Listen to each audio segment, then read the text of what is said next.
Bonjour à tous, bienvenue pour ce nouvel épisode, un épisode assez spécial pour moi parce que je suis avec mon coach, Romain Drouet. C'est lui qui m'a lancé sur tout ce chemin. J'ai barré dans l'entrepreneuriat, j'étais un peu perdu, j'avais un peu peur du regard des autres, tout ça. Et j'ai été vers lui et il m'a aidé et j'espère qu'il va pouvoir vous aider, vous aussi à travers ce podcast. On va parler de multipotentialité parce que c'est ce qui m'a emmené vers lui, à vrai dire. Il a fait plein de choses dans sa vie, c'est assez incroyable. Je vais le laisser se présenter, il va vous partager tout ça et je vous souhaite un bon épisode.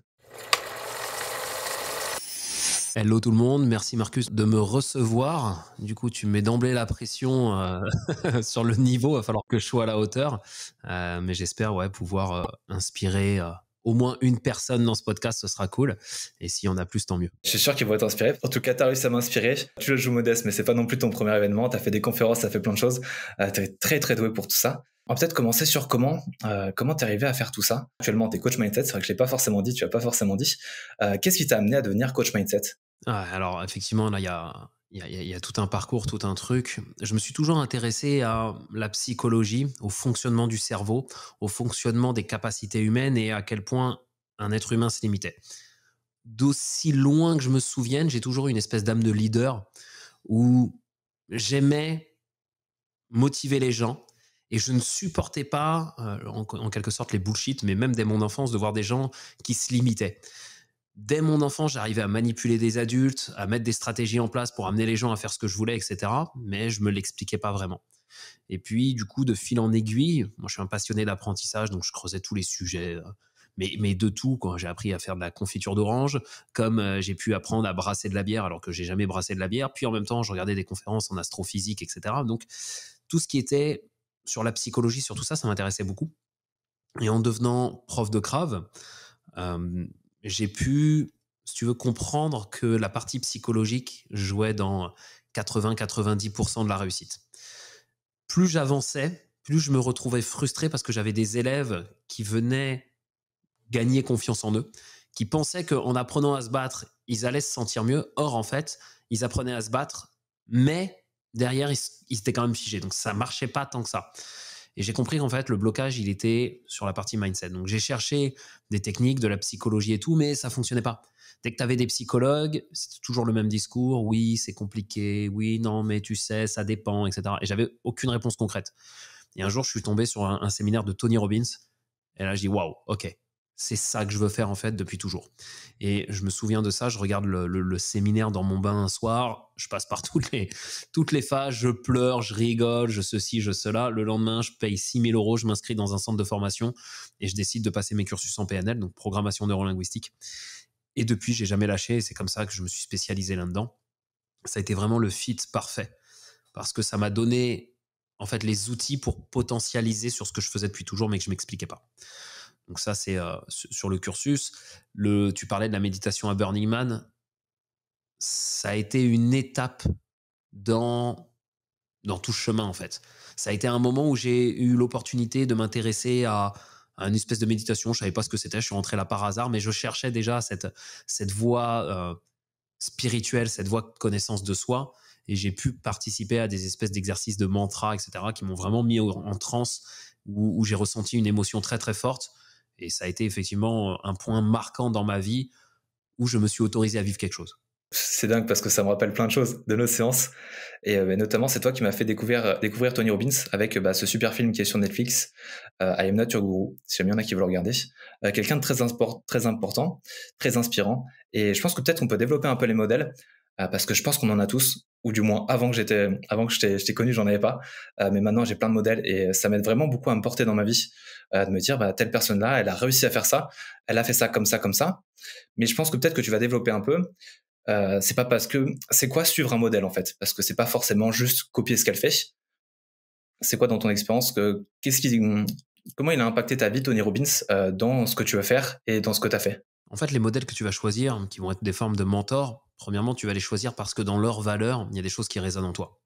Tony Robbins, il a un côté grande gueule, un côté je rentre dedans, un côté j'y vais qui, moi, me plaît beaucoup. Tu remets dans le contexte du documentaire, pour ceux qui le regarderont, le côté chaud qui peut déranger un peu nos esprits frileux français, en mode oui, non, mais moi, le show à l'américaine, eh, juste tais-toi et vas-y. Parce que les Américains, ils ont tout à t'apprendre, ils ont 20 ans d'avance sur nous, donc à un moment, faut arrêter et juste inspire-toi de ce qui marche ailleurs. Je comprends les réticences, mais ouvre ton esprit.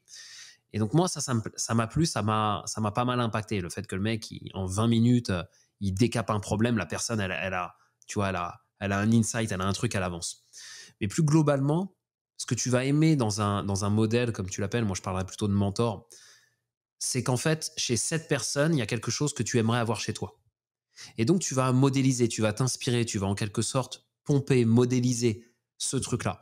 Et moi, il y a plein de choses que je vais en fait attraper à droite, à gauche, qui sont des choses que j'aime chez mes mentors. Des fois, ça peut être une gestuelle.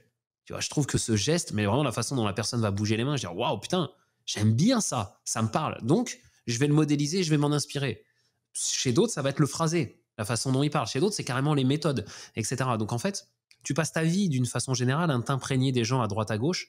Ce qu'il y a, c'est que quand tu as, comme tu parles d'un modèle, d'un mentor, c'est d'essayer de comprendre, OK, chez cette personne, c'est quoi qui m'inspire fondamentalement? C'est quoi les valeurs que cette personne véhicule et qui, moi, m'inspirent? Et tu vois, moi, mes sources d'inspiration, elles sont très diverses. Et pas forcément que dans des personnes populaires. Il y a deux personnes qui m'inspirent beaucoup en ce moment, c'est Nicolas Sarkozy et Vladimir Poutine.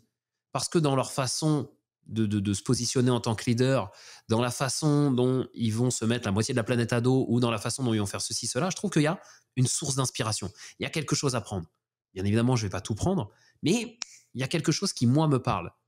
Donc, je vais aller le chercher, donc je vais aller creuser, et donc ça va m'inspirer pour après construire le personnage que j'ai envie de construire.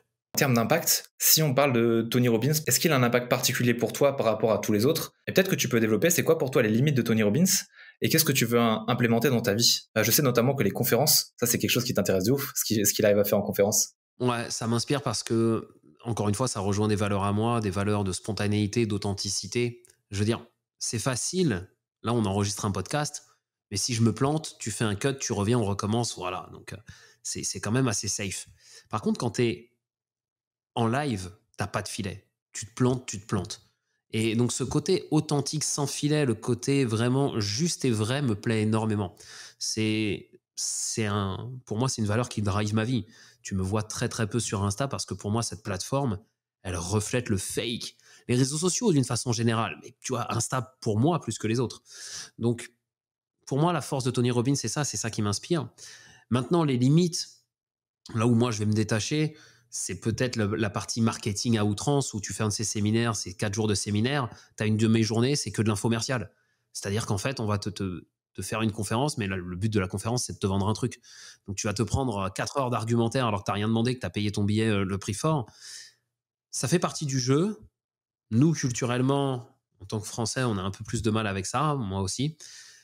Mais pour moi, voilà, il y a ces limites-là. Maintenant, ce que je dois reconnaître à Robbins et même à d'autres personnes, comme en France, David Laroche ou des Franck Nicolas, Max Piccinini, qui sont pour moi, dans la francophonie, les top 3 des coachs, c'est que ces mecs-là, ils ouvrent la porte. C'est-à-dire que j'aime pas leur style sur certains points. Il y a des trucs où je me dis, putain, je pourrais carrément faire mieux. Mais par contre, je dois leur reconnaître un truc, c'est que s'ils n'avaient pas ouvert la porte, moi, je serais peut-être pas là pour en parler. C'est parce que ces mecs-là ont fait ce chemin en avant, tu vois, en amont, ils ont ouvert la voie. Donc d'un coup, tu te dis, putain, si eux l'ont fait, moi, je peux le faire aussi. Et donc, même que s'ils sont autorisés, moi, je peux peut-être le faire à ma sauce avec quelque chose d'autre. Donc c'est parce qu'il y a des mecs qui, en amont, ont marché le chemin, ont eu le courage de se prendre des murs, que du coup, nous, on fait ce chemin de manière plus confortable. Et qu'on aime ou qu'on n'aime pas ces personnages-là, moi, je leur suis reconnaissant pour ça, parce que ça m'a permis, moi, de me sentir en confiance. Toi, ça te dérange pas d'aller dans la controversée. T'es pas spécialement attiré par le fait de faire comme tout le monde. Toi, tu as aussi cette vision-là. Je pense que tu as cette vision-là, c'est à ton monde à toi. Tu as des avis que tu arrives à te faire par toi-même. Comment tu te fais un avis? Et sachant que je me rappelle d'une conversation qu'on avait avec Cyril, où on parlait de choses un peu plus dans la spiritualité poussée, notamment avec la notion de l'Atlantide. Déjà, ces choses qui sont très éloignées de nous. Qu'est-ce qui a donné les hommes? Comment on est arrivé à arriver sur cette terre? Tout ça, c'est des choses où tu peux dire ça semble un peu fou. Comment tu arrives à te faire ton opinion sur des choses assez folles comme ça? La diversité des points de vue est super importante. Je vais prendre un parallèle avec ce qu'on vit en ce moment, que ce soit la crise Covid, la crise sanitaire, la crise énergétique, crise. On n'a aujourd'hui qu'un seul vrai point de vue officiel adoubé. C'est-à-dire soit tu penses comme BFM et comme le gouvernement, soit tu es un complotiste, un paria, un enfoiré de première. Mais en fait, au nom de quoi? Au nom de quoi est-ce que je devrais plus faire confiance au gouvernement qu'à un autre? Après tout, le gouvernement, c'est eux qui nous ont dit de nous injecter n'importe quelle saloperie, c'est eux qui nous ont dit qu'on n'allait pas devoir porter des masques, que c'était même dangereux, puis finalement on a pris des prunes si on le faisait pas. Enfin, je veux dire, à quel moment est-ce que je dois te faire confiance? Où c'est écrit? Donc c'est conserver un esprit critique sur les dogmes généralement admis. Moi, par exemple, quand tu vois un mec qui dit ouais, on n'a pas marché sur la Lune, et que je vois tout le monde l'insulter de complotiste, j'ai envie de dire bande d'abrutis, plutôt que de lui couper l'herbe sous le pied avec un terme générique, complotiste. Alors, en ce moment, il y a complotiste, mais il y a aussi tous les mots qui finissent en phobe. Homophobe, grossophobe, barbophobe, ce que tu veux. Et ça suffit, en fait, si tu veux, à décrédibiliser une personne sur la forme. On va décrédibiliser le personnage, mais non pas le fond du discours. Et des fois, le fond du discours est très intéressant. Qu'une personne mette en doute, tu vois, le côté on est allé marcher sur la Lune, super. Parle-moi de tes arguments, explique-moi pourquoi. Et tu vois, moi, j'ai écouté ces gens-là. Ces gens-là, ils vont t'expliquer que bah, tu as une ceinture de radiation qui se situe à telle distance de la Terre, qu'il va se passer ça, etc. Et donc, potentiellement, la personne doute. Et moi, je trouve que le débat est très intéressant. Ok, putain, déjà, tu m'as appris plein de trucs. Maintenant, comment on va faire pour contrecarrer tes arguments, tu vois? Et c'est un échange d'idées. Tu me parlais de l'Atlantide. En fait, j'ai juste aucun avis là-dessus, si ce n'est parce que déjà, premièrement, bah, je reconnais ma compétence et mon incompétence. Je n'ai aucune base scientifique ou aucune connaissance qui me permette de me faire un avis éclairé. Donc, je vais écouter un peu tous les avis. Le problème du net, c'est que tout le monde donne son avis sur tout de façon catégorique en affirmant des choses et on sait pas ce qui est vrai du faux. Du coup, en fait, je vais accepter de me tromper sur des sujets, si tu veux, par exemple l'Atlantide, la spiritualité ou autre. C'est pas des sujets qui vont fondamentalement remettre ma vie en cause. Tu vois, donc je vais écouter la diversité des opinions. Et puis de ma sensibilité, je vais dire, tiens, ça me parle, ça me parle. Tiens, c'est vrai qu'il y a des choses qui résonnent en moi. Tu vois. Et puis je vais garder un esprit critique. Sur des sujets où je dois me positionner un peu plus fermement, je suis très instinctif, moi, comme garçon. Donc, tu vois, le coup du vaccin, moi, j'ai attendu. Parce que déjà, on appelle vaccin ce qui n'est pas un vaccin. Clairement, ça n'a rien à voir avec la technologie que Louis Pasteur a inventée. C'est pas parce qu'on s'injecte une saloperie dans une seringue que c'est forcément un vaccin. Et ça, il suffit d'avoir lu 1984 pour le comprendre. C'est ce qu'ils appellent, je sais pas si tu l'as lu ce roman, et je te le conseille vraiment, c'est ce qui s'appelle la novlangue. En fait, c'est utiliser des termes et changer des termes pour exprimer quelque chose de différent. L'exemple tout con, c'est qu'aujourd'hui, quand il y a une guerre, on ne parle plus de bombardement, on parle de frappe chirurgicale. Non. T'as bombardé, t'as tout dégommé et t'y allais comme un porc. Mais c'est une frappe chirurgicale. On ne parle pas de licenciement de masse, on parle d'un plan social. Tu vois. Et donc, en fait, en changeant le terme et les expressions, tu vas changer l'impact que ça va avoir dans le cerveau des gens, etc. Quand tu comprends ça, tu te laisses peut-être un peu moins bouffonner. Ça ne veut pas dire que tu vas douter de tout, ça veut dire qu'à un moment, quand j'ai un doute, quand je ne sais pas quoi décider, je prends du recul. Donc le vaccin, je ne dis pas que c'est inefficace, qu'il ne faut pas le faire, etc. Je dis à un moment, j'étais pas 100% convaincu. Donc statu quo. Tu vois. Est-ce que je vais causer du tort à quelqu'un? Est-ce que ça va me causer du tort? Quel est le risque à le faire ou à pas le faire? Tu vois, parce que si je prends une décision qui est, surtout dans le cas du vaccin, où je ne peux pas défaire ça, une fois que j'ai pris cette décision, je ne peux pas revenir en arrière, je vais être sûr de la prendre pour les bonnes raisons. C'est-à-dire que je vais prendre une décision par rapport à mes convictions. Typiquement, tu as face à moi deux personnes qui se sont fait vacciner. Il y en a une qui s'est fait vacciner juste pour pouvoir aller prendre un café en terrasse. J'ai envie de lui cracher à la gueule parce que si tant est l'importance de ça, elle cautionne un système qui va nous être délétère sur le long terme. À côté de ça, tu as une personne qui se fait vacciner parce que sinon il ne peut plus voir ses grands-parents et que du coup c'est un moyen de les sécuriser. J'ai envie de lui tirer mon chapeau, de lui dire voilà, tu as pris un danger toi pour les autres, là-dedans je te valide. Et pour aller un peu plus loin sur ça, le degré de réflexion, il est de dire bah moi, tu t'en as parlé, j'ai eu plein de vies. J'ai été prof de Krav Maga, coach de CrossFit, j'ai donné des conférences sur de la nutrition. Je suis quelqu'un qui prend soin de sa santé par moments, des fois à l'extrême. J'ai eu des périodes végétariennes, j'ai testé pas mal de choses, si tu veux. Je suis le mec, bon là, évidemment, aujourd'hui, ça tombe un peu plus mal parce que j'ai pris la moto par 2 degrés sous la pluie il y a quelques temps et je suis tombé malade. Mais genre, pendant 10 ans, j'ai jamais été malade. Donc, si tu veux, je suis l'archétype du mec en bonne santé. Et à moi, on me demande de m'injecter quelque chose pour protéger la population qui, elle, ne prend pas soin d'elle, s'abrutit devant des programmes de TPMP, mange des McDo 4 fois par semaine, est en cause de comorbidité, mais c'est moi qu'on vient flageller. Donc, pour répondre de façon un peu plus précise à ta question, comment je me forge mon opinion? J'essaye d'avoir le point de vue le plus macro possible, d'avoir un maximum de sources divergentes, Tu vois, j'essaye d'avoir des points de vue qui sont pas d'accord avec moi. J'essaye d'écouter beaucoup. C'est pour ça que je suis allé écouter tu vois, des gens qui étaient sur le wokisme, sur le féminisme. Je me suis intéressé à leur point de vue parce que je me suis dit, écoute, il y a peut-être du bon là-dedans. Alors, j'ai toujours pas trouvé, mais je suis persuadé qu'il y en a, tu vois. Donc, en fait, je vais avoir tendance à écouter des points de vue différents pour faire évoluer, pour comprendre, ok, naturellement, mon cerveau va avoir tendance à me donner ce que j'ai envie de voir.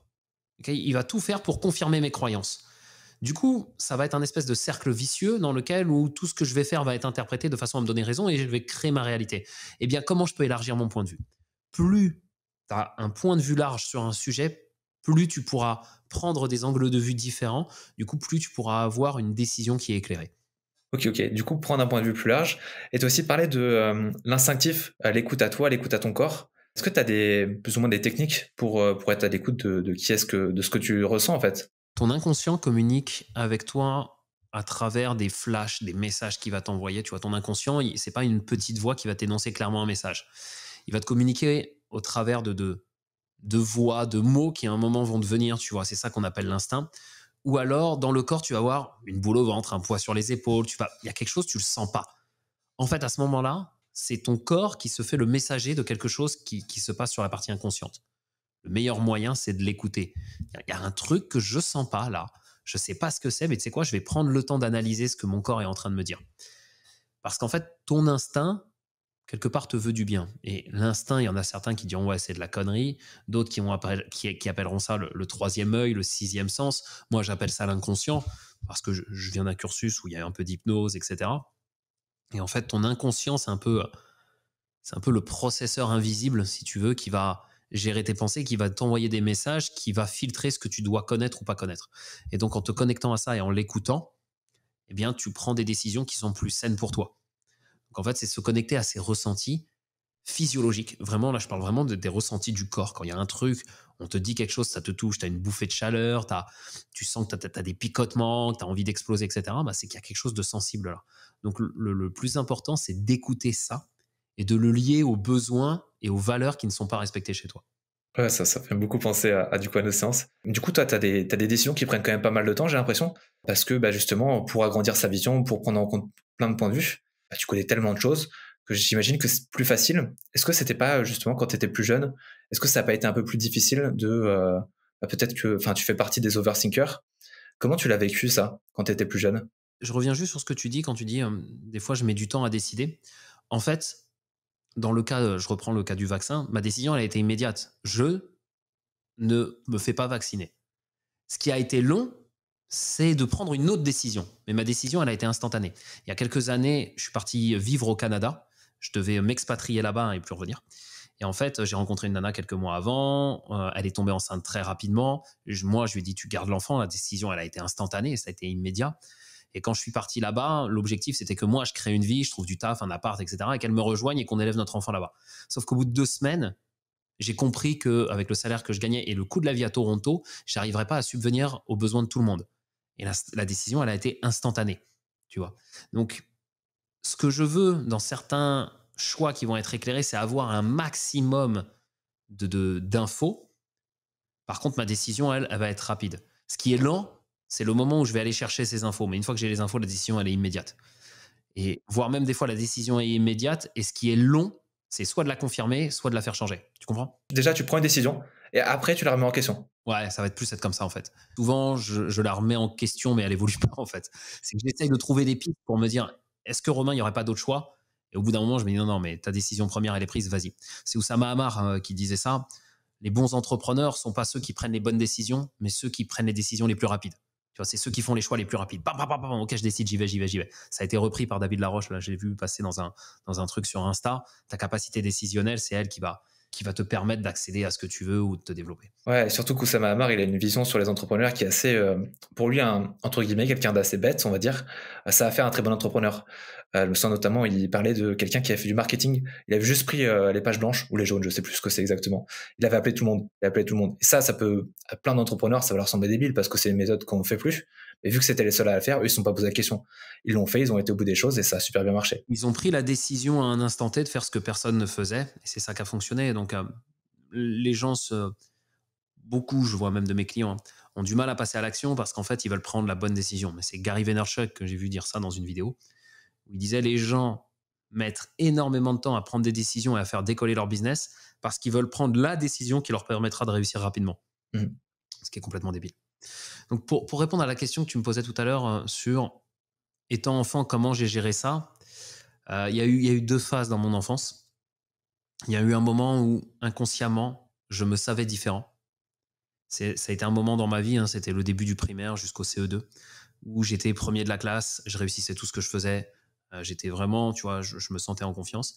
Et puis est arrivé des événements de vie qui ont fait que, bah, je vais accuser l'environnement, hein, mais l'école m'a mis dans une case dans laquelle je voulais pas rentrer. La situation, j'ai eu un beau papa, la situation a été compliquée sur certains pans de ma vie.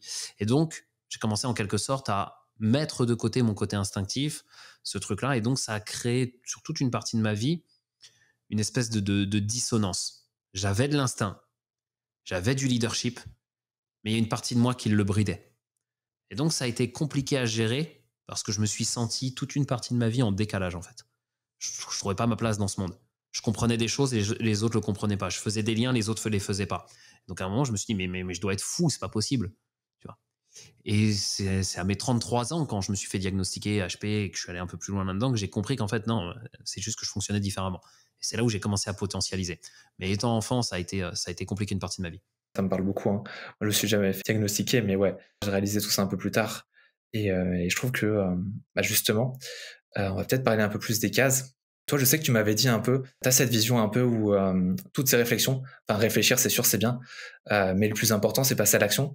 Qu'est-ce que tu en penses de toutes ces cases, sachant que maintenant, il y en a de plus en plus, ça bloque un peu à vouloir essayer de rentrer dans quelque chose. Au final, tu t'éloignes un peu de quitter, quoi. J'ai envie de te dire, dessine ta case qui te convient. Tu vois, on dit beaucoup, ouais, HPI, machin, les surdoués, la douance, tout ça, sont des gens qui veulent pas rentrer dans une case. En fait, moi, ça m'a fait du bien à un moment de rentrer dans une case. Rentrer dans la case du mec qui est au potentiel, etc. Parce qu'à un moment, ça a donné du sens à ce que je vivais. À un moment, je me suis senti normal dans ma différence. Et je comprends, tu vois, aujourd'hui, on parle d'inclusion, etc. Je comprends qu'en fait, chacun a envie d'être considéré, chacun a envie de trouver une existence et de trouver un sens. Le tout, en fait, c'est pas de correspondre et de rentrer dans la case dans laquelle on a envie de te mettre, c'est de créer une case qui te convient à toi. Et moi, c'est ce que j'invite à travers mes coachings, c'est ce que j'invite chacun à faire, en fait, c'est à se connecter à soi-même et ne pas être l'entrepreneur que ce monde a décidé que tu dois être. Donc, un entrepreneur qui sacrifie sa vie de famille, qui renvoie l'image de l'entrepreneuriat, etc., ou quoi que ce soit, et toutes ces bullshit. Mais c'est d'être juste le mec que tu as envie d'être ou la nana que tu as envie d'être ou ce que tu as envie d'être au final. Il faudra que tu en assumes les conséquences dans tout ça parce que faire un choix et te positionner, tu me disais que j'étais assez tranché tout à l'heure ou j'avais des avis, etc. Bien évidemment, il y a des conséquences. Il y a des gens que tu vas choquer, il y a des gens que tu vas déranger, etc. Mais le tout, c'est de te créer la case que tu veux avoir, dans laquelle tu veux être et de l'assumer jusqu'au bout. Et moi, comme je te disais, je crée mon personnage. Quand je suis en conférence, quand je suis tout ça, je suis une inspiration de plusieurs mentors qui m'ont inspiré, mais aussi d'un parcours de vie. Et je surjoue un peu ce personnage, bien évidemment. Mais c'est ma case que j'ai décidé de créer, en fait. J'ai décidé de créer ce truc-là et je vais le jouer à 200% parce que ça me correspond. Toi, justement, quand tu as créé ta case, comment tu as fait tout ça? Bah, sachant que toi, tu rentres dans pas mal de cases, lesquelles tu prends en compte? Parce que moi, par exemple, il y a des cases, je pense que je rentre dedans, tu vois? Mais je vais pas non plus creuser tout ça, parce que j'ai d'autres notions qui font que, bah, je sais assez qui je suis et j'ai pas besoin d'aller chercher plus dans des cases, on va dire. À un moment donné, comment tu sais, que tu as assez enfin, je pense que c'est un ressenti, hein, mais comment tu as créé tout ça, toi? Je sais pas, en fait, s'il y a une limite, si tu veux, dans la case. Je vais parler que de mon cas, hein, parce que je sais pas si je peux parler au nom de tout le monde, mais cette case, elle évolue en permanence en fonction de tes expériences. Moi, je suis un curieux de nature. Tu disais, j'ai fait énormément de choses. En fait, je fais les choses par passion. Donc, dès que je fais un truc qui me fait kiffer, tu vois, là, dernièrement, ça a été la plongée. J'ai fait une fois une initiation plongée, j'ai trouvé ça trop génial, boum. Et bah, vas-y, j'y vais, je passe le niveau 2, je m'achète du matos. Ça durera le temps que ça durera. Tu vois, quand j'ai fait du Krav Maga, je suis rentré en 2006. En 2005, j'ai commencé, j'ai fait mon premier cours. Puis, je suis jamais reparti, en fait. À un moment, j'en ai eu un peu marre, je suis allé faire autre chose. Puis après, je me suis dit, bon, quand même, retourne-y. Puis là, j'ai kiffé. Et un jour, on me dit, bah, tiens, t'as la possibilité de passer une ceinture noire. Waouh, putain. Bah ok, vas-y. Je suis devenu ceinture noire, puis après je me suis dit, bah, pourquoi j'ouvrirais pas un club? Et puis j'ai cheminé comme ça, et c'est juste par curiosité. Je suis allé faire du crossfit parce que j'étais curieux. Je suis allé faire de la prépa mentale parce que j'étais curieux. Donc en fait, c'est en fonction des personnes. Tu en as d'autres qui, au contraire, vont avoir moins de curiosité, mais vont renforcer une spécificité, un truc, ils veulent être l'expert d'un domaine. Moi, j'en ai un petit peu rien à foutre d'être l'expert d'un domaine. Ce que je veux, c'est juste kiffer au quotidien. Et ce qui m'éclate, c'est d'être ce pot pourri, tu vois. L'un des compliments qui a le plus flatté mon ego ces dernières années, c'était une élève du Krav Maga. Je suis dans un bar, alors je suis en train de mixer, parce que j'ai mixé pendant des années, donc je suis en train de mixer. En même temps, j'avais loué un canon CO2 parce que j'avais absolument envie de faire comme les DJ, envoyer de la fumée sur les gens. Donc j'avais loué ça. Et puis en même temps, je m'amusais à cracher du feu avec le barman et en même temps, je faisais des cocktails. Et la nana, elle me dit, ouais, mais il y a un truc que tu sais pas faire dans ta vie. Et tu vois, ça m'a fait plaisir. Voilà, ça m'a nourri parce qu'effectivement, je touche à tout. Alors, je suis peut-être expert en rien, mais il y a plein de sujets sur lesquels je peux parler. Il y a plein de sujets sur lesquels je peux débattre, ou j'ai des idées, etc. Mais parce que je les ai expérimentés. Et donc, en fait, c'est juste que c'est un kiff naturel, tu vois, de découvrir de nouvelles choses, d'être dans une phase d'apprentissage, d'être dans une phase où mon cerveau, il est nourri. Donc, cette case, pour moi, elle est assez naturelle. Et ce que j'invite les gens à faire, c'est à se connecter à leur naturel à eux. Qu'est-ce qui les nourrit naturellement? Voilà. Et si toi, ton truc, c'est pas d'expérimenter 50 milliards de choses, mais d'être un spécialiste dans un seul domaine et de faire que ça, ben vas-y, fonce. Crée-toi cette case-là à toi. Je sais pas comment toi t'as fait pour réussir à explorer tout ça, à atteindre ce niveau-là dans toutes ces choses, mais ça peut sembler assez difficile d'atteindre de se consacrer, bah, par exemple, à la plongée. Il faut du matériel, il faut du temps, il faut un contexte particulier pour pouvoir s'y consacrer. Comment tu arrives à mettre de la place à toutes ces passions dans ta vie? Déjà, c'est par période. Je fais pas tout de front. J'essaye de me ménager. Là, en ce moment, j'ai aussi le trampoline qui m'éclate pas mal. Je suis allé faire du trampoline avec ma gamine et j'ai réussi, tu sais, à courir contre les murs, là. Je me dis, putain, je prendrais bien des cours de trampoline une fois par semaine, tu vois.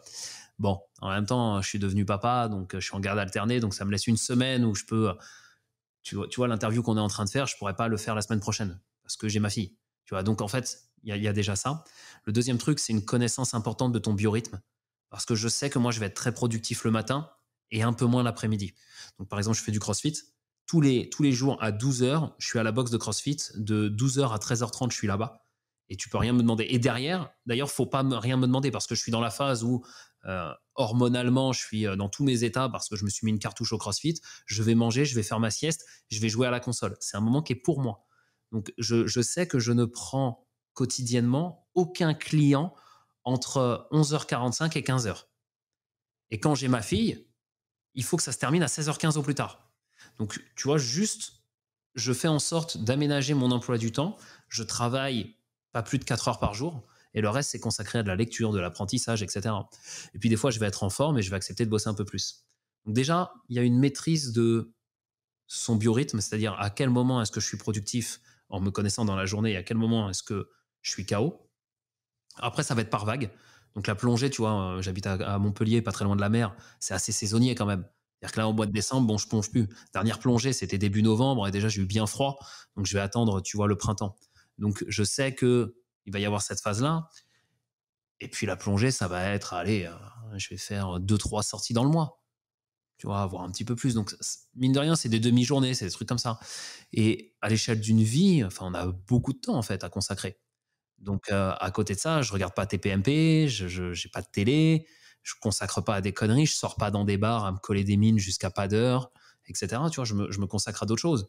J'ai une vie sociale, mais c'est une vie, voilà, moi, les gens, ils me prennent pour un papy parce que je leur dis à 22h, moi, je rentre.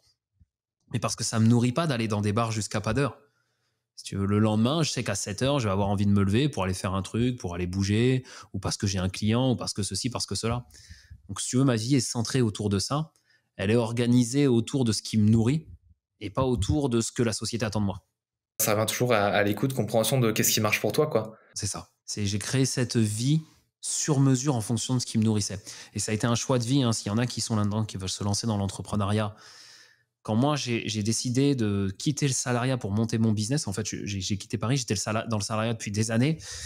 Et j'ai éprouvé une grosse frustration, c'est que j'étais à ce moment-là dans une équipe de MMA sur Paris qui était au top, mais j'arrivais pas à m'entraîner autant que je voulais. parce que mon patron me confiait toujours des heures sub, des trucs, etc. Et à côté de ça, donc je faisais et du Krav et du MMA. À côté de ça, il y avait d'autres gars qui, eux, étaient au chômage et s'entraînaient toute la journée. Ils avaient un niveau de malade. Et moi, j'étais extrêmement frustré de ça. Et à un moment, je me suis dit, bah, tu sais quoi? Fuck. Je vais me faire licencier, je vais me démerder pour toucher le chômage, je vais prendre 2 ans de chômage et je vais m'entraîner et je vais faire une vie qui va me permettre de faire ça. Et quand je suis arrivé sur Montpellier, donc quasi instantanément, je suis parti vivre dans le sud, j'ai ouvert un club de Krav Maga qui a été en fait le meilleur des deux mondes.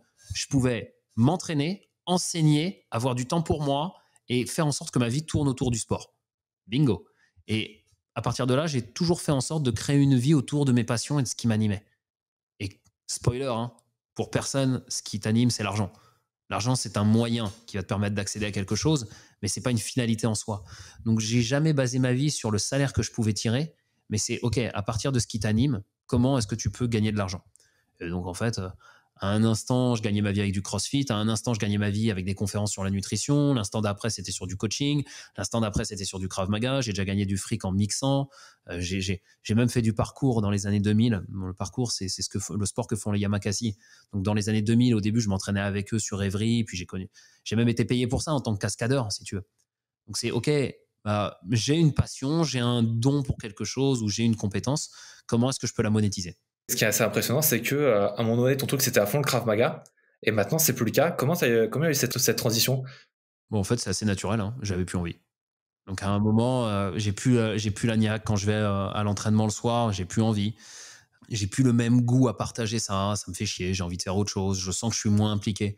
À un moment, c'est juste, OK, ben, je suis plus à ma place en fait. Là, je suis en train de me forcer à le faire. Non, non, stop. Et puis la crise Covid est arrivée et a précipité grandement ce truc-là. Ça a été le ras-le-bol plus plus. OK, bon, bah, qu'est-ce que je peux faire d'autre? Et j'avais ce bagage en PNL qui débarquait. Je dis, bah, allez, vas-y, va à fond là-dedans, dans l'entrepreneuriat, va là-dessus et c'est parti. Donc, je dis pas que j'en ai vécu tout de suite, hein, mais j'ai très rapidement fait mes premiers coachings, mes premiers trucs. Et aujourd'hui, de plus en plus, et là, aujourd'hui, je vis de ça. Et tu vois, tu me parlais des conférences. Je commence un petit peu à me délester et à prendre moins de coaching individuel pour aller plus sur dans l'entreprise et de la conférence parce que c'est ce que j'ai envie de faire sur le moment, en fait. Ça se fait pas dans la souffrance. Si tu écoutes tes fondamentaux, tes besoins et que tu centres ta vie autour de ça, ça se fait naturellement en fait. C'est comme toi, s'il y a un plat que tu adores, je sais pas moi, admettons que tu adores les pâtes à la carbonara, bah peut-être que le premier mois où tu vas en bouffer tous les jours, ça va être cool, et puis au bout d'un moment, tu vas dire, bon écoute, je vais peut-être changer un peu de recette, je vais peut-être faire autre chose. Et donc du coup, tu vas manger, je sais pas, des légumes le mois d'après, tu vois. Mais tu te poses pas la question, est-ce que c'est chiant ou pas chiant? C'est juste que tu n'en as plus envie. Bah donc ok, j'en ai plus envie, je fais autre chose. Je pense que ça, c'est un blocage que beaucoup de personnes ont, où bah, surtout quand tu entreprends, tu passes du temps, tu souffres pour créer quelque chose. Et je pense que toi, tu as cette croyance où, comme moi, en vrai, tu as quelque chose d'assez classique. Par exemple, tu achètes un billet pour un concert parce qu'à tel moment, tu as envie de ce concert-là. Et il se trouve qu'il y a d'autres choses qui arrivent. Au final, tu n'as plus envie d'aller à ce concert-là. Si tu vas toujours à ce concert-là, si tu te forces, bah, déjà, tu as payé pour le concert. En plus, tu souffres et ça se trouve, tu passes un mauvais moment. Alors que bah, si tu te dis juste, c'est bon, je l'ai payé, ça c'est fait. Maintenant, qu'est-ce que j'ai envie de faire? Peu importe de ce que j'ai payé avant, peu importe de tout ce qu'il y avait, le passé, c'est le passé. Non, tu penses que au futur et tu dis, bah, j'ai fait tout ça, j'ai passé tout ce temps à créer ce truc-là. Maintenant, c'est plus ce qui me plaît. Donc, je vais passer du temps à créer autre chose. Tu vois, moi, je comprends pas comment on peut acheter des places de concert 1 an et demi à l'avance. Pour moi, c'est lunaire, tu vois. C'est juste, mais qui sait à quoi va ressembler ma vie dans 1 an et demi, quoi? Je veux dire, on a pris la crise Covid, en l'espace de 2 mois, on est passé de: «Non, non, non, non, c'est juste un Chinois qui a mangé du pangolin, il éternue là-bas, mais tout va bien, ça arrivera pas chez nous», à: «Vous êtes enfermés, vous sortez plus».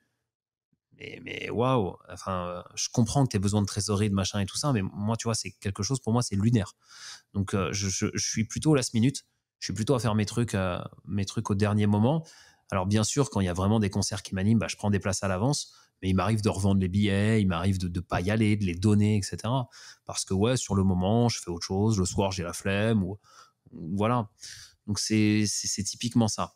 Comment faire, pour axer autour de ce qui m'anime et avoir de l'immédiateté, de la spontanéité? C'est très inspirant. Justement, peut-être qu'on peut parler un peu plus du futur. C'est quoi tes projets, toi? Et sachant que je les connais un peu et c'est assez fou. C'est incroyable tout ce que tu veux créer. Et qu'est-ce qui t'anime à créer tout ça? Projet 2023, ça va être de monter un organisme de formation parce que je veux m'attaquer aux entreprises et faire de la conférence. Donc, c'est développer plus la partie séminaire et conférence. Ce qui m'anime vraiment, ce qui me fait kiffer, c'est d'être sur scène et d'avoir une vraie interaction avec un public. Une interaction spontanée, improvisée et authentique. C'est-à-dire que j'ai aucun mal, moi, à être pris en défaut. C'est-à-dire qu'on me dise, non, mais Romain, tu te trompes là. Ok, il n'y a pas de problème, bah vas-y, on y va, on débat, tu m'expliques en quoi je me trompe, etc. Je trouve ça passionnant parce que c'est juste et c'est vrai. Donc ça, c'est quelque chose qui m'anime. À l'échelle, moi, je me suis toujours passionné pour plusieurs domaines, notamment depuis toujours l'univers de la musique, des events. J'ai vu naître Tomorrowland. J'ai fait, comme tu disais, le Burning Man, etc. Et donc, j'ai ce côté show et spectacle. Alors, le projet long terme, c'est d'arriver à faire un gros séminaire de développement personnel sur plusieurs jours dans une salle comme Bercy, qui serait la rencontre d'un spectacle type Tomorrowland avec des artistes du Cercle du Soleil, avec des conférences en dev perso, si tu veux, où il y a toute une théâtralisation qui va permettre à une personne de véritablement partir en transe dans son truc et d'avoir un impact très profond. Quand je parle de transe, c'est pas le truc mystique où je vais trembler dans tous les sens. C'est en fait, je vais accéder à une partie de ma conscience à laquelle je n'accède pas en temps normal. Et ce qui me permet de faire ça, c'est la musique, c'est l'intensité, c'est le spectacle. Ceux qui font des concerts, je sais pas si toi tu as déjà fait des concerts, etc. Mais quand tu vas dans des moments où tu es dans un plaisir intense, dans une intensité musicale, tu déconnectes en quelque sorte. Tu es comme transporté par la musique, tu vis des émotions très fortes. Ce qui te permet de faire ça, c'est tout l'enrobage en fait. C'est le volume sonore, c'est la musique, c'est le spectacle, c'est l'interaction, c'est les gens autour de toi. Moi, j'ai envie d'utiliser cet outil pour vraiment exploser des barrières, exploser des portes et dire aux gens, voilà ce qu'on peut faire avec de l'audace, avec de la créativité, voilà ce que tu peux vivre. Donc si tu es capable de le vivre sur 3 jours dans un séminaire avec nous, imagine ce que tu peux faire dans ta vie. Et donc ça, c'est le fond du message. Et voilà vers quoi je veux tendre. Je ne sais pas combien de temps ça me prendra, mais en tout cas, c'est l'objectif. Ouais, c'est marrant parce que bah déjà, tu dis que tout ça, on peut le faire dans un show, et c'est sûr, mais c'est aussi quelque chose que tu arrives à faire en séance. C'est quelque chose que j'ai vécu avec toi, moi, cette communication avec l'inconscient, avec le subconscient, que tu arrives à atteindre déjà en séance, et je trouve ça assez incroyable. Mais je sais aussi que avant, je t'aurais probablement dit que pour moi, le coaching, justement, t'allais plus loin. Mais quand tu me dis tout ça, ça fait beaucoup écho parce que j'ai fait une conférence justement avec Chloé Bloom. Et en plus, je pense que, je sais pas si tu la connais, mais elle est beaucoup dans tes valeurs, Chloé Bloom. justement. Ouais, Chloé Bloom. Ouais, on a des réseaux en commun. Je la connais pas directement, mais j'ai déjà vu, ouais. Ben ouais, du coup, j'étais à une conférence avec elle et c'était très spontané. Elle avait rien préparé, c'était de réponses aux questions. Elle avait enlevé ses chaussures sur scène au bout de 5 minutes. C'était assez incroyable. Et bah, j'avais posé une question et justement, bah, elle m'a fait monter sur scène, etc. Mais elle a très vite tapé pareil dans le subconscient. Elle m'a fait réveiller plein de choses chez moi, sur notamment bah, ce que j'avais envie de faire. Et c'était assez incroyable. Et surtout, bah, genre, c'est quelqu'un qui, elle voit des choses. Rien que ouais, et moi ça avait beaucoup ça avait eu un grand impact pour moi cette conférence, donc et c'était juste 1 heure de conférence, donc ouais, si jamais tu fais un séminaire, ça doit être aussi incroyable. Bah, l'avantage du séminaire, c'est que tu vas avoir le temps de développer un propos, de tirer un fil conducteur et d'emmener les gens dans un travail d'introspection. Tu vas pouvoir construire quelque chose. Donc un séminaire, tu fais un séminaire de Robbins, c'est entre 10 et 14 heures d'affilée. Et tout est pour tout, tu dois avoir une demi-heure de pause. Tu vois. Mais tu es tellement sous tension dans le truc, tu es tellement captivé par l'énergie, tu es tellement dedans que tu le vois pas passer. C'est des trucs, c'est incroyable ce que tu vis. Et du coup, tu repousses tes capacités, tu repousses tout ça. Mais nous, on n'a pas l'habitude dans notre univers de le faire. Ne serait-ce que le format conférence pure, c'est un format où tu es assis, où tu prends du contenu dans la tronche et au bout d'un moment, tu en as marre. Par contre, le format séminaire où je vais te demander de te lever, de te déplacer, de faire des exercices, crier, te mettre en scène, etc., tu vas vivre l'expérience. Et c'est ça qui change en fait. C'est qu'il y a une différence entre enseigner et donner un contenu et le faire vivre. À l'instant où tu vas vivre le contenu, où tu vas vibrer dans cette énergie-là, ça va rester gravé en toi. Et ça va vraiment créer et amorcer des changements profonds. Et tout à l'heure, on discutait de ça, mais moi, je pense que si on veut vraiment impacter ce monde, c'est pas simplement en rabâchant un message, mais c'est en faisant vivre l'expérience aux gens que tu arriveras à créer un mouvement, que tu arriveras à créer quelque chose si tu veux, qui va laisser des traces dans le temps. Moi, mon objectif, c'est pas de donner des réponses, c'est d'ouvrir la possibilité à. Tu vois, c'est genre, putain, je pensais que le monde fonctionnait comme ça. J'ai compris que c'était pas le cas. Mais alors, du coup, de quoi le monde est fait? Et après, c'est à toi de cheminer. Ouais, moi je trouve que ce dont tu parles, c'est quelque chose que, bah, il s'illustre beaucoup dans la spiritualité, parce que c'est des notions où, tu peux expliquer autant que tu veux. Pour moi, les notions spirituelles, ça sert à rien de les expliquer. C'est quelque chose que tu dois vivre. Si jamais la personne a vécu ça, tu peux réussir à mettre des mots sur quelque chose qu'elle vit, et dans ce cas-là, elle va comprendre. Et si tu essayes d'expliquer des notions spirituelles à quelqu'un qui les a jamais vécues, tu y arriveras jamais, c'est impossible. C'est comme expliquer une couleur à un aveugle, en fait.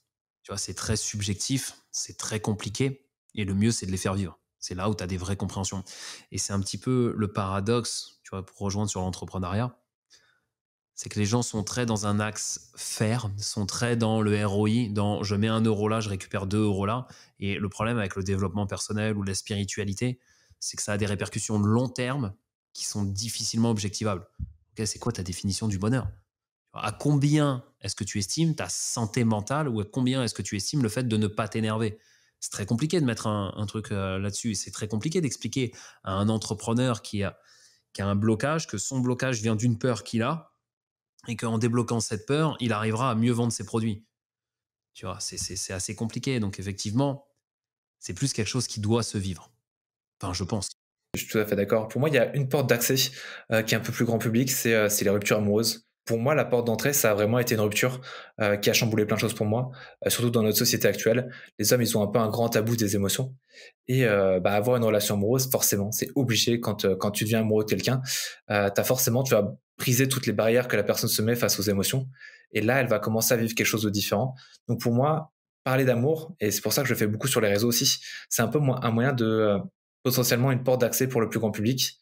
Même si après, il y a plein de soucis aussi où quand quelqu'un a un problème avec ses relations, j'ai eu ça des fois où j'ai échangé avec quelqu'un sur ses relations, on arrive à un gros problème, mais qu'en fait, il a découvert qu'il n'était pas vraiment lui-même, il vivait un peu tout pour les autres autour de lui et que ça avait plein de problèmes sur sa relation. Mais sa relation, il s'avérait que bah, fatalement, quand il est venu me voir, c'était la fin de sa relation, tout allait mal. Sa relation s'est terminée et il a pas voulu poursuivre le travail parce que entre guillemets, il y a plus d'intérêt parce que ça allait pas l'aider à récupérer sa relation, quoi. Le souci qu'il peut rencontrer dans ce cas-là, c'est de ne pas comprendre qu'en fait, il y a un apprentissage derrière ça. Si tu travailles que quand ça va pas, en fait, tu vas du coup attendre de te prendre un mur en disant bah ah merde, là je souffre, j'y vais. C'est exactement le même problème, et alors là je suis très mal loti pour en parler, hein, du dentiste. Je prends toujours cette comparaison. Le problème quand on va chez le dentiste, c'est qu'on y va quand on a mal. Mais quand on a mal, c'est trop tard. Alors qu'il faudrait en fait y aller en prévention plus régulièrement. Bah, le travail sur soi, c'est exactement ça. C'est ok, je suis amoureux de quelqu'un, des fois, on a des frictions, des fois, il y a des choses, j'ai du mal à gérer mes émotions. Qu'est-ce que je fais? Est-ce que j'attends que mon couple explose et à ce moment-là, je me dis merde, comment je le répare? Ou est-ce que je me pose la question dès maintenant, comment je fais pour durer? Tu vois? C'est comme si tu achetais une voiture de luxe et on te dit la conduite est extrêmement sensible avec cette voiture. Si tu conduis n'importe comment, tu la bousilles. Tu fais quoi? T'attends d'avoir bousillé la voiture, d'avoir ruiné les amortisseurs, d'avoir ruiné le moteur pour non seulement la réparer et en plus apprendre à conduire? Ou alors dès le début, tu prends un stage de pilotage? Le truc, c'est qu'on n'a jamais appris à avoir de stage de pilotage pour nos émotions, pour notre communication, pour tout ça. On imagine que parce qu'on a appris à émettre des sons avec notre bouche, on sait communiquer, ce qui est totalement faux. On a appris que parce que on se mettait en colère ou on était en joie, on savait gérer nos émotions. C'est rien de plus faux. On nous a pas appris. Et l'émotion, c'est la première chose que tu connais quand tu viens au monde. Tu subis, c'est très violent un accouchement pour un bébé. Non seulement il passe à travers le col de l'utérus, c'est une souffrance, enfin, il est complètement déformé, les alvéoles qui s'ouvrent, il se prend un jet de lumière dans la gueule, enfin, il n'a rien demandé. Et d'un coup, il quitte le ventre de sa mère pour arriver à l'air libre. C'est un traumatisme très violent. Donc des émotions très fortes. Et sur ton lit de mort, le dernier truc que tu vas vivre, ça va être une émotion. Et pourtant, c'est le truc dans la vie qu'on t'enseigne le moins à gérer. T'en parlais en tant qu'homme. En tant qu'homme, en plus de ça, dans notre construction sociale, l'homme tel qu'on nous le fait encore aujourd'hui, on nous le voit encore, c'est l'homme fort, qui pleure pas, qui montre pas ses émotions, etc. Et donc, ça crée des dissonances pour des hommes, dans le sens où, quand toi, tu vas être hypersensible ou quand toi, tu vas ressentir quelque chose, si ça ressort, alors tu n'es pas un homme. Et ça, c'est très compliqué. C'est un problème qui se joue au niveau identitaire. Donc, c'est comment est-ce que moi, je travaille pour affirmer mon identité tout en faisant part à mes émotions. Et moi, ça fait penser à une histoire que tu m'as racontée avec ta fille qui était tombée. Il y avait un parent qui s'était précipité pour la consoler, etc., pour qu'elle ait pas cette émotion. Et toi, justement, tu avais eu cette réaction inverse, on va dire, de lui laisser la place à la laisser vivre son émotion, parce que c'est une leçon, parce que c'est plein de choses, cette émotion-là. Mais complètement, en fait. Depuis toujours, depuis l'enfance, on te coupe de tes émotions. Tu prends l'exemple de ça, mais c'est ma fille, elle tombe.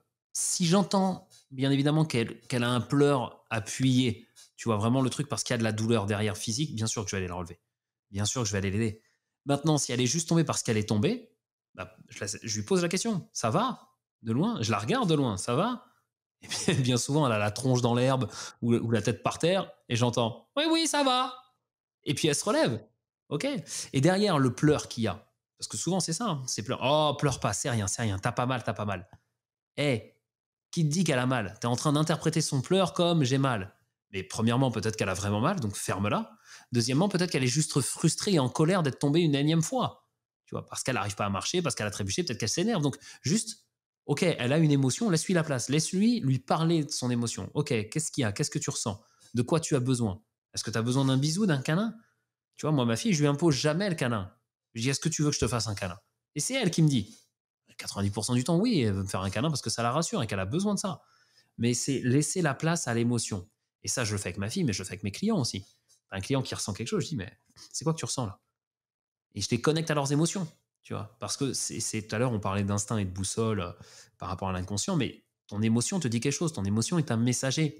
Donc écoute le messager. Quand il fait froid, t'accuses pas le thermomètre. Non, le thermomètre, il te dit juste, bah là, il fait froid. Les émotions, c'est pareil. Elles te disent, bah là, il y a un truc qui va pas. Là, il y a quelque chose. Et donc, quand tu les écoutes, ça te donne de précieuses indications, en fait, pour avancer dans ta vie. Heureusement, notre société va de plus en plus vers les émotions, laisse de plus en plus de la place aux émotions, surtout pour les hommes. Et je pense qu'il y a un vrai combat à mener enfin, un combat. Il y a vraiment un sujet à mener pour les hommes en particulier. Et sachant que les femmes ont plus cette liberté par rapport aux émotions. Et pour moi, ouais, pour moi, c'est une grande souffrance pour les hommes, mais qu'ils ont même pas conscience en fait de cette souffrance-là. T'as pas conscience du problème parce que il est admis que ce n'est pas un problème, en fait. Aujourd'hui, le problème, c'est l'émotion. C'est pas ne pas savoir gérer l'émotion. Tu comprends? Donc, c'est une construction sociale. Elle est difficile. Aujourd'hui, ça avance. Moi, à mon échelle, j'estime pas. C'est pas mon combat, si tu veux. En tout cas, pas celui-là. Mais quand, bien évidemment, j'ai un entrepreneur qui a du mal à avancer là-dessus, bah ouais, je lui explique, je l'aide à se connecter, je l'aide à dealer avec ça et en fait à accepter qu'il puisse être un homme puissant, viril et ce qu'on veut, et que c'est pas parce qu'il vit une émotion qu'en fait c'est un lâche ou qu'il est rien, tu vois. Au contraire, tu vois. Moi, je trouve que un homme qui est capable de verser une larme, qui est capable d'être touché et de rester droit, de rester stable et de pas, si tu veux, de pas perdre la face, c'est lui, en fait, qui est réellement puissant, qui est réellement fort. Parce qu'une vraie personne, c'est pas une personne qui a pas de défaut, une vraie personne forte. C'est pas quelqu'un qui n'a pas de défaut ou qui n'a pas de sensibilité. C'est quelqu'un qui est capable de montrer ses défauts, qui est capable de montrer sa sensibilité, tout en restant stable. C'est ça la vraie force. C'est d'admettre qu'à un moment, je me suis trompé, j'ai fait de la merde, j'ai eu une émotion puissante, j'ai pas su gérer, etc. Et je suis toujours debout. C'est ça la vraie force. Ouais, et je sais qu'on avait déjà abordé le sujet. Moi, notamment, j'avais un truc par rapport au fait de pleurer, que j'ai toujours un peu, hein, qu'on avait abordé en séance. Et ouais, pour moi, tu m'as vraiment fait revoir justement cette notion de force, que je trouve qui est vraiment important de redéfinir tout ça. Et ouais, et tu parlais de combat, je trouve ça super intéressant. Ça m'a fait me poser la question, qu'est-ce que c'est mon combat? Il y a eu parfois, ouais, c'est pour moi la sensibilité de l'homme, c'est un peu un de mes combats. Mon combat principal, c'est plutôt l'amour, parce que je trouve que les gens savent plus ce que c'est l'amour. Et j'aimerais bien qu'ils arrivent à comprendre un peu mieux, on va dire, ce que c'est que l'amour. Et ben, du coup, ma question, ça serait, c'est quoi ton combat à toi? Alors moi j'en ai, j'en ai beaucoup, j'ai envie de dire. Par rapport à ce que tu dis sur l'amour, avant de te répondre, il y a deux grosses forces chez l'être humain. Deux forces qui nous mettent en mouvement. La peur. Quand on a peur de quelque chose, on passe à l'action. On passe à l'action pour fuir, pour notre survie, etc. Et heureusement, il y en a une encore plus puissante, c'est l'amour. C'est l'amour qui nous mobilise, c'est l'amour qui fait qu'une personne ou un parent va mettre sa vie en danger pour aller secourir son enfant des flammes, voire même un illustre inconnu. C'est un élan d'amour pour nos semblables et c'est une force incroyable. Donc indirectement, à travers mes coachings, moi, ce sur quoi je travaille, c'est l'amour de soi et être en amour et en connexion avec les gens. Moi, ce qui me drive et ce qui me permet de faire ce que je fais avec mes clients, c'est d'être en amour avec eux. Mais vraiment, c'est donner du love, tu vois. Je trouve que tu es une belle personne et je vais te donner tout mon amour. Et c'est ça qui me permet d'aller là-dedans. Donc, ça peut faire un peu cucul la praline. J'aurais peut-être pas été capable de l'exprimer comme ça il y a quelques années, mais en vérité, c'est ça en fait. C'est extrêmement puissant. Du coup, j'ai zappé ta question. C'était par rapport à ton combat à toi. Mon combat à moi. Bien évidemment, moi, il y a des choses qui me touchent profondément. Tout ce qui touche à l'enfance. Ça me renvoie à mon histoire perso. C'est encore plus puissant depuis que je suis devenu papa. Mais si tu veux, tout ce qui va générer de la souffrance chez un enfant, c'est quelque chose, moi, qui me rend dingue. Donc en fait, mon truc, c'est pas de sauver l'enfant blessé, c'est d'éveiller les consciences suffisamment pour qu'un être humain puisse en plein moyen de ses possessions émotionnelles, rationnelles, etc., pour qu'il ne devienne pas le bourreau d'un futur enfant. Donc ça, c'est mon idéal. J'ai envie d'éveiller les consciences pour que chacun soit à son plein potentiel, qu'il puisse devenir, si tu veux, un être humain meilleur, pour qu'à son tour, en fait, il rayonne et fasse de meilleurs êtres humains, et notamment sur les enfants. Euh, je considère pas que j'ai eu une enfance faite de souffrance, j'ai eu une enfance pas facile sur certains trucs, bien évidemment, ça aurait pu être pire, etc. Mais en tout cas, dans mes coachings, on me raconte, enfin, j'ai vraiment beaucoup d'histoires sur des enfances difficiles, etc. Et c'est quelque chose qui me bouleverse toujours à chaque fois. Donc, si je devais avoir un combat, ce serait ça, préserver l'innocence et la pureté de l'enfance. C'est un très beau combat et on va clôturer sur ça. Je vais juste te poser la question du dernier invité, qui est Marine, qui te demande si est-ce que tu as vécu une synchronicité particulière qui a eu un impact particulièrement fort dans ta vie. En fait, je sais pas si je peux parler de synchronicité ou si c'est plutôt des événements de la vie. Moi, je suis très à l'écoute des événements de la vie et de me dire si ça arrive maintenant, c'est pas pour rien. L'événement qui a le plus marqué ma vie, c'est l'arrivée de ma fille. Parce qu'elle n'était pas planifiée. On n'avait pas prévu d'avoir un enfant et sa maman, je l'ai rencontrée même pas 6 mois avant qu'elle tombe enceinte. Et c'est arrivé dans un moment où je devais partir vivre au Canada. Et donc, en fait, j'ai construit ce projet pendant 4 ans. J'ai vraiment bâti ce projet. Et une semaine avant le départ, il faut que ma nana tombe enceinte. J'ai à ce moment-là 34 ans. C'est quelque chose en 34 ans de vie d'un célibataire plutôt très, très libéré et très actif. Ça ne m'est jamais arrivé, tu vois. J'ai jamais eu le moindre accident, le moindre truc, etc. Et là, comme par hasard, ça m'arrive là, au moment où je m'apprête à changer radicalement de vie. Je vais au Canada et je me rends compte que c'est pas possible, ce projet. Et donc, je décide de tout abandonner et de revenir. Et juste après ça, je rencontre la PNL. Juste après ça, je deviens coach et en fait, je me réalise sur moi. Ça a été tout ce qui s'est passé derrière, parce que ça s'est un peu mal passé par la suite avec la maman et aujourd'hui encore, c'est parfois très conflictuel. Ça a été très dur à vivre. Ça a été peut-être l'une des épreuves à vivre, l'une des plus dures épreuves que j'ai pu vivre. Par contre, ça a été l'épreuve sur laquelle j'ai le plus appris. Donc, je ne sais pas si on peut parler de synchronicité, mais en tout cas, ce jour-là, la vie m'a envoyé une épreuve qui a été mon plus beau cadeau, qui a mis, en fait, si tu veux, les choses en ordre. Et pour dire à quel point je pense qu'aujourd'hui, c'est ma fille qui m'a choisi, c'est qu'elle a débarqué dans notre vie, on ne l'avait pas planifié. Elle devait même accoucher en césarienne, la date était programmée, elle a décidé d'arriver une semaine avant. Donc, si tu veux, il y a tout un tas de choses où je fais, OK, je pense que c'est ma fille qui m'a choisi parce que j'étais en train de m'égarer sur un mauvais chemin et elle m'a permis, si tu veux, de potentialiser et d'être là où je suis aujourd'hui. Je pense que c'est clairement une synchronicité. Pendant cet épisode avec Marie, justement, on avait parlé du fait de partir à l'étranger, entre guillemets, un peu fuir ses problèmes, et le fait que là où on est né, autour de nous, il y a plein de choses à régler, on a plein de traumas à régler. Mais c'est super intéressant, c'est vraiment un grand partage que tu nous as fait là. Et je vais te laisser partager toi ta question au prochain invité. Ok. Quelle est ta plus grande peur et qu'est-ce que tu t'autoriserais à faire si elle n'avait pas d'influence sur tes actions? Ok, très belle question de coach. Merci beaucoup. Ça, c'est une question qui m'a été posée il y a quelques temps et j'ai pris une décision radicale en sortant d'un séminaire. C'est d'organiser mon premier séminaire de 3 jours au mois de juin 2023, peu importe qui est du monde ou non. Parce que l'une de mes plus grandes peurs, c'est d'organiser tout un truc et de me retrouver seul dans une salle. Et en fait, du coup, ça fait des années que je repousse la création de mon séminaire. Et là, je me suis dit, OK, j'ai identifié cette peur, j'ai compris qu'elle m'empêchait de faire ça. Bah, tu sais quoi, je vais y aller. Et je viendrai. Il y aura au moins une personne dans cette salle. Il y aura au moins tous les deux.